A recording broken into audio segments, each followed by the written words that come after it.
So just a few days ago, Trudeau had a press conference saying that he needed to keep the Emergency Act.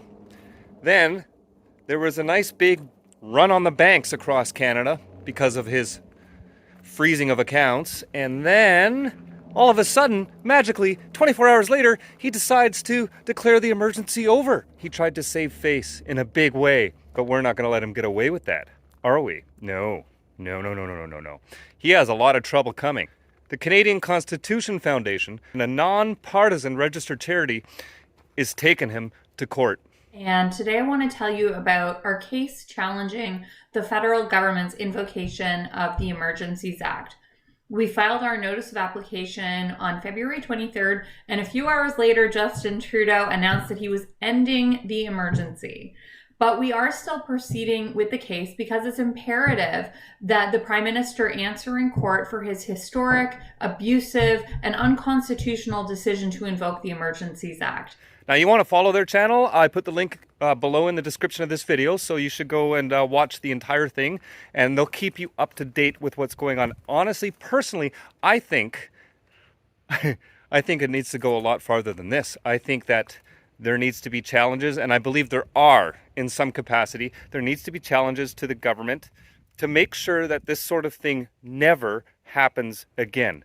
I mean, this country has seen lots of big protests over the years.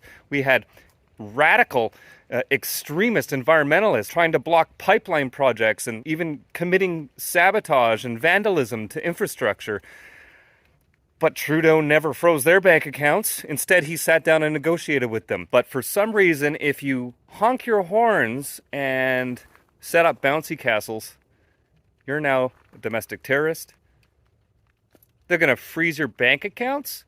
So basically, it comes down to political persecution here. If you don't have the right opinion and you don't agree with the federal Liberal government, you are an enemy of the state. They're going to take your money and they're going to impose martial law. Like, it is just so absurd. Of course, if you're protesting for a cause that the Liberal government agrees with, like pretty much anything on the far left of the spectrum, something protesting against pipelines, for example. So something that actually gives the government social license to impose carbon taxes and more restrictions on our freedoms. If you're one of those kind of activists, which actually helps the government, these people are like pawns. They don't even realize that these people out there protesting against pipelines, like, you're actually doing what the government wants you to do, but they're too clueless to get it, that they're actually basically working for free for the government.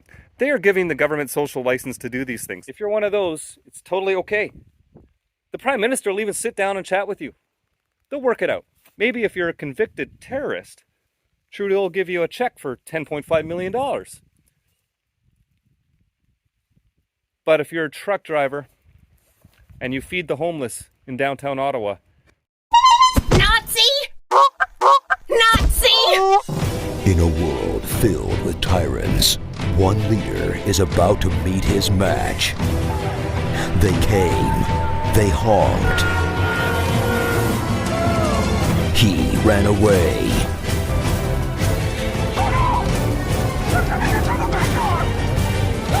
The Honkening. Coming soon to a theater near you. Keep on trucking for a free world.